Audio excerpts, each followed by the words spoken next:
Fala pessoal, como é que vocês estão? Tudo bem? Agora que vocês já aprenderam quais são os tipos de operações diferentes que você pode selecionar no Sarpas, quais são as características de cada uma, qual funciona melhor para cada tipo de operação, a gente vai agora sim aprender o passo a passo de como fazer a sua solicitação de voo no Sarpas. E como dica, eu já deixo o seguinte ponto: faça com antecedência, mesmo que você vá fazer a solicitação como padrão, torno de estrutura, recreativo ou qualquer outro, faça com antecedência. E antecedência eu tô querendo dizer quanto tempo? No mínimo 5 a 6 dias. Pode ser que você consiga a autorização com um pouco mais de antecedência no entorno de estrutura, caso tenha aquelas métricas que a gente conversou a respeito no último vídeo, você consegue talvez com 45 minutos de antecedência. Porém, se programe, a gente aconselha que você faça com no mínimo ali 5, 6 ou até 7 dias, quanto antes melhor, beleza? Bora lá pro vídeo então. Maravilha pessoal, agora a gente vai fazer sim a nossa solicitação de voo no Sarpas. Depois que você entrar no seu perfil,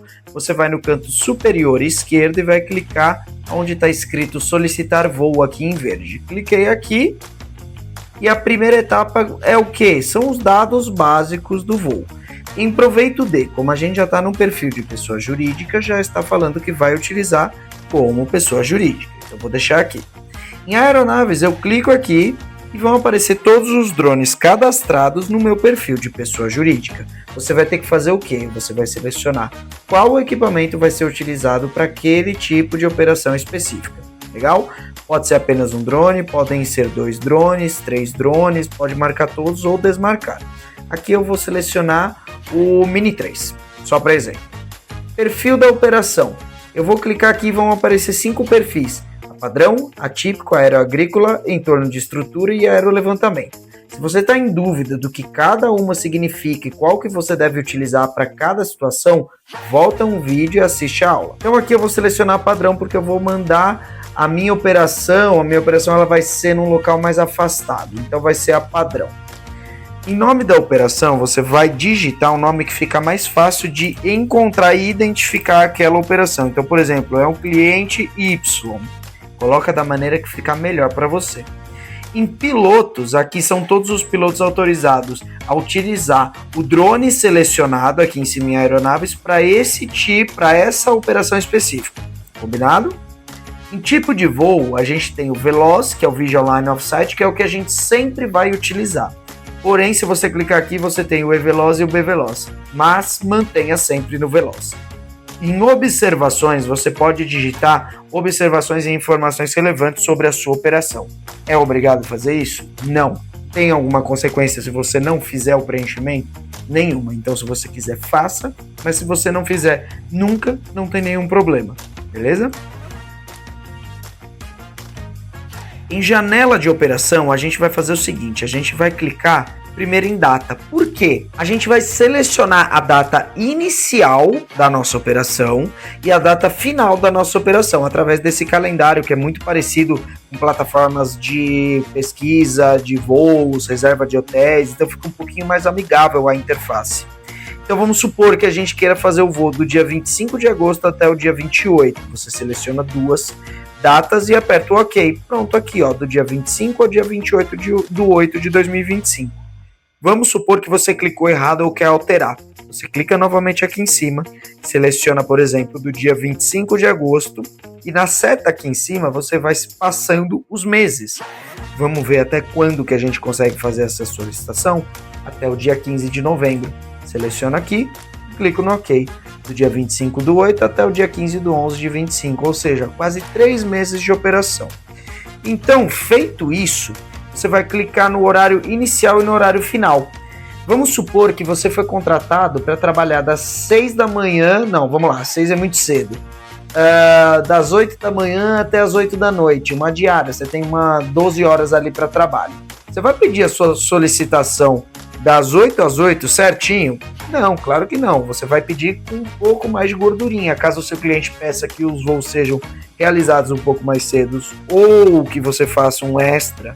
Você não vai deixar de fazer isso para o cliente. Claro, existe um limite, mas na maioria das vezes você entrega um chorinho ali, né? É saudável para a tua empresa. Então vamos lá, em horário inicial, você pode colocar geralmente 2 horas antes da operação. Então você vai começar às 8, pode colocar às 6 e se vai terminar às 20, pode colocar às 22, tá bom?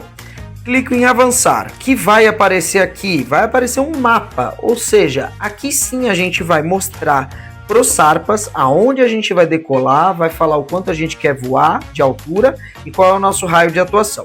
Tá vendo que aqui em cima está escrito fixos, aerovias, EAC, endereço, etc? Pois é exatamente nessa barra de pesquisa que a gente tem que inserir o local exato que a gente vai voar. Tem uma maneira muito simples de fazer isso. Vamos fazer o seguinte, a gente vai no Google e vai digitar o local que a gente vai fazer o voo. Então, por exemplo, a estação Luiz Carlos em Guararema. Já deixo a dica, é um lugar delicioso para vocês irem passear lá. Tem um passeio de quadriciclo muito bom. Bom, voltando aqui. Digitou o endereço no Google, você clica em Maps, ou mapas, como tiver o teu Google configurado, e vai abrir o mapa. O que você vai fazer? Vamos supor que você vai decolar daqui. Então você vai clicar com o botão direito do mouse e vão aparecer essas informações. Qual que é a primeira informação e é o que vai importar para você? É a latitude e a longitude, essa sequência numérica. Você clica com o botão esquerdo do mouse e vai ser automaticamente copiado para a área de transferência. Maravilha, terminou essa etapa? O que você faz? Volta para os Sarpas, clica na barra de pesquisa e clica em Ctrl V. Latitude e longitude copiadas. Clico na lupa e pronto, já fui direcionado no Sarpas para onde eu vou fazer a operação lá na estação Luiz Carlos, em Guararema. Legal? Primeira etapa feita. Vamos para a segunda. Tá vendo aqui em localização? A gente tem raio em metros, está em 100 metros. Só que a gente está pedindo pela padrão, certo? Quantos metros a gente consegue de raio pela padrão? 500 metros, né? É o nosso limite. Então a gente vai fazer o teste com 500. Você vai perguntar, pô, legal, Henrique, eu marquei os 500, mas não mostrou nada na tela. Não tem problema, clica com o botão direito, onde você vai decolar e fazer a tua operação, e pronto, o teu raio de atuação foi criado. Pronto, essa etapa foi finalizada, a gente vai fechar a parte de localização e vai abrir o ponto de decolagem.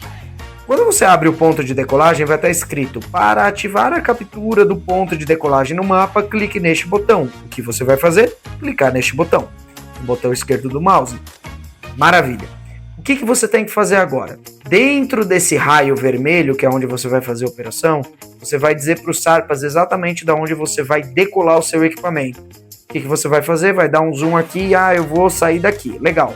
Com o botão esquerdo do mouse você clica e vai ser marcado esse PIN. E automaticamente o ponto de decolagem já ficou verde e teve um tiquezinho aqui, um OK. Legal? Finalizei aqui, finalizo, ou seja, fecho o ponto de decolagem e abro a altura. Quantos metros a gente pode voar na solicitação padrão? Até 120, certo? Então vou fazer a solicitação aqui em metros até 120. Cuidado para não alterar aqui, porque aqui do lado direito está em pés, a gente fala em metros, tá bom? É unidade de medida brasileira, 120 metros. Clico em altura, abro verificar intersecções, rolo a página para baixo e clico em análise preliminar. E o que ele vai fazer? Ele vai analisar se tem um aeroporto, um aeródromo, uma base militar ou um local muito sensível com operação tripulada. Legal? Depois de clicar em análise preliminar, eu venho aqui embaixo em definir local, bem pequenininho, e clico nele. E aqui vai ser realizado com sucesso, atualizado com sucesso. Clique em avançar, aqui no canto inferior esquerdo, em azul. Cliquei aqui e essa é a última etapa, a etapa 3, é o resumo da solicitação, ou seja, todas as informações que você inseriu durante esse passo a passo que a gente mostrou aqui na videoaula, beleza? Clico em enviar. Pronto, é assim que você faz uma solicitação padrão. E o status rapidamente já mudou para o em processo no DASA. O nome da operação é o cliente Y, o número do protocolo já está aqui embaixo, o perfil da operação, o período e etc. Como é que eu faço para entrar nessa solicitação de voo? Não tem muito mistério. Eu clico aqui no número de protocolo, tá? E aqui eu consigo ver as informações que eu fiz a solicitação. Agora, vamos aproveitar o gancho e já fazer a solicitação em torno de estrutura, que é muito parecido com a padrão. O que a gente faz? A gente vai no solicitar voo de novo. Clico aqui, em proveito de, eu estou por essa empresa, HC Drones, aeronaves, eu vou clicar aqui e selecionar qual drone que eu vou utilizar, só que dessa vez eu vou utilizar todos, é uma operação grande, tá? Cliquei em marcar todos. Perfil da operação, abri aqui, eu tenho 5 opções. Só que agora, qual a opção que eu vou utilizar para um lugar que tem muito movimento de aeronave tripulada e tem locais sensíveis? Eu vou utilizar o entorno de estrutura. Tem dúvida do porquê eu escolhi o entorno de estrutura? Volta uma aula que tá tudo mastigadinho lá e depois volta para essa aula para continuar a solicitação de voo. Cliquei em entorno de estrutura. Vou para o nome da operação, eu posso simular qualquer nome aqui, tá? Cliente teste. Não tem problema, é como ficar mais fácil a sua identificação, ok? Em pilotos, você seleciona os pilotos que estão autorizados para operar nessa operação, nessa solicitação de voo com esses equipamentos. Legal? Tipo de voo, vão ter 3 opções, veloz, E-veloz e B-veloz, sempre o veloz. Legal? Em observações você pode destrinchar um pouco mais sobre como vai ser a sua operação, mas não tem necessidade nenhuma. Em janela de operação, a gente vai marcar a data inicial e a data final da operação. Clico em cima, vamos supor que eu vou operar do dia 25 de agosto até o dia 25 de setembro. Eu clico em ambas as datas e depois eu clico em OK. Pronto. Do dia 25/8 até o dia 25/9 de 2025. Em horário inicial, eu vou fazer a mesma coisa que a padrão, das 6 da manhã às 23 horas, por exemplo, ou até às 22. Clico em avançar. Cliquei em avançar, vai aparecer o mesmo mapa que você acabou de ver. E o processo é extremamente idêntico. O que você vai fazer? Volta para o Google e vamos supor que você vai voar no estádio do Pacaembu. Então você vai digitar estádio do Pacaembu. Vai clicar em Maps ou Mapas, vai abrir o teu Google Maps, você vai selecionar o local que você vai decolar o teu drone, então vamos supor que você vai decolar ali da Praça Charles Miller, por exemplo. Daqui eu vou clicar com o botão direito, e deu uma travada aqui, mas vamos fazer de novo, tá? Ó, você vai clicar com o botão direito e vai aparecer a latitude e longitude. Com o botão esquerdo do mouse, você vai clicar em cima da latitude e longitude, foi copiado para a área de transferência, você volta para o Sarpas, aqui em cima você coloca o Ctrl V com a latitude e a longitude da Praça Charles Miller do estádio do Pacaembu em São Paulo e clica na lupa. Espera um pouquinho, pronto, já encontrou o local que você vai fazer o voo. Aí a gente vai para a etapa aqui do lado, na localização, e vai mudar o raio.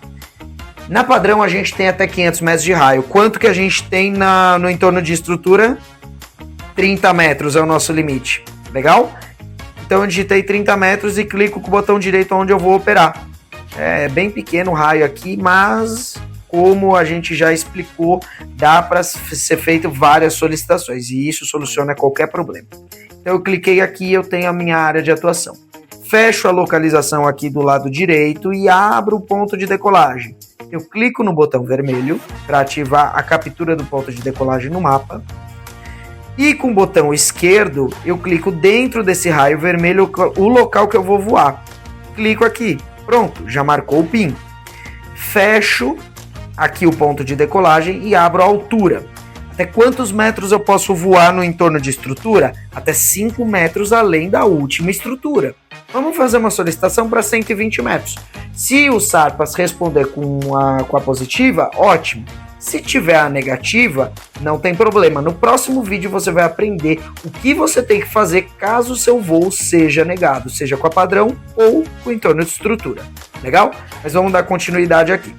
Selecionei 120 metros de altura, fecho essa parte, abro verificar intersecções, vou em análise preliminar, clico nela e vão aparecer todas as áreas sensíveis. Aqui tem bastante porque tem muito heliponto. Clico em definir local, espero um pouco e já foi atualizado. Clico em avançar e maravilha, aqui já tem a sua terceira e última etapa da solicitação de voo, que é o resumo da sua solicitação, ou seja, tudo que você preencheu nela. Legal? E aí você pode clicar no enviar. Cliquei no enviar e já está recebido. Ó, ao vivo aqui, já mudou para o em processamento no DASA. Tem o nome da operação, o número do protocolo, o perfil da operação e o período de atuação, tá bom? E a título de curiosidade, a gente já tá vendo que nossa solicitação de voo padrão que a gente fez há minutos atrás já foi aprovada lá na estação Luiz Carlos, em Guararema. E aí, gostou de aprender como é que funciona o passo a passo do Sarpas? Achou mais fácil, mais difícil do que imaginava? Conta aqui pra gente. Traga suas dúvidas também, tá? E tem alguns pontos importantes, então vamos lá. Você fez a sua solicitação de voo no Sarpas, vai ter o prazo para análise do DSEA. Depois que o DSEA responder para você e tiver a afirmativa, ou seja, for positiva a sua solicitação, você deve imprimir a sua solicitação de voo e carregar consigo.